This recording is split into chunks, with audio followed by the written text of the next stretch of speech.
Minista Babalanda ashoborere ko bitweke bimwe ibiri mu cyange cya Bunyoro biri ahansharo na Kongo ati nuko kwigabe kwerinda korekere kubasika cyona kurebeka ngo barinda amagaraga abantu batakahikwaho icyashikira abantu ba Kasese ibintu bijaho wanyuma yabetera ba ADF okutahirisho mereri ya Rubira Hampondre Senior Secondary School muri Kasese abagaraga abantu bari kurenga 80 gakwerekera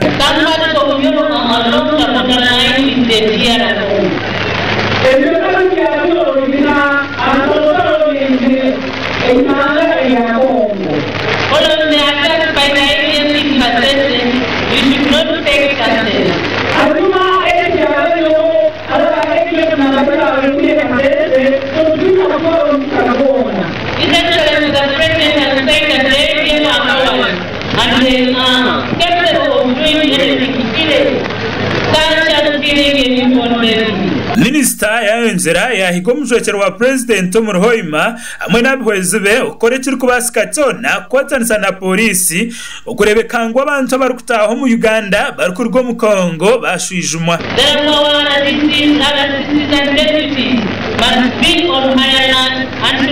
Oguna jirangu obwabatayiro mu district ya Kibale akatunga makuru ngo abantu bari kurwo mu Rwanda hamwe na Kongo bataho mu Uganda bateyine kibababurize cyona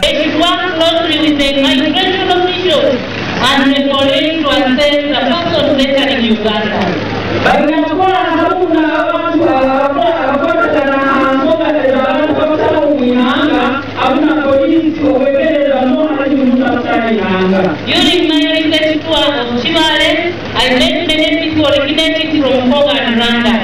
We should not stop them, but they need to be thoroughly trained and their proper documents examined. Ogu yayonzera yahigabe mbezi muri Hoima ukorekere kubasika cyona ukurebeka ngo akaruru kentebe ya chairperson wentebe ya katano tukabatatansa. Then an increase of unity.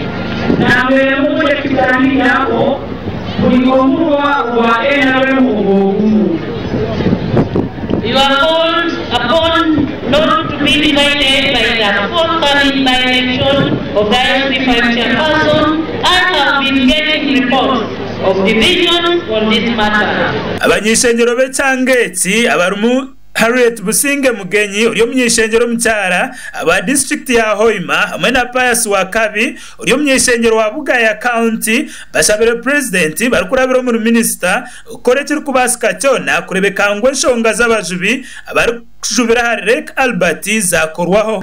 Before our chief guest, the minister for presidency, came at Kibanjo, we held a meeting. We held a meeting one-on-one, and they had a delegation of the fishermen from Kasese and around Lake Albert. They presented to her a petition on what is happening at the land site because much of security intervened, but it's like the situation is worsening. I called upon because they don't like meandering about. I told the minister it is only the president of the Republic of Uganda that can now intervene and give his executive orders to ensure that the people at the lakeside are almost 40% of the people in Bunyoro live along Lake Albert and they depend on fish. They don't depend on agriculture, they don't depend on what, they depend on fish.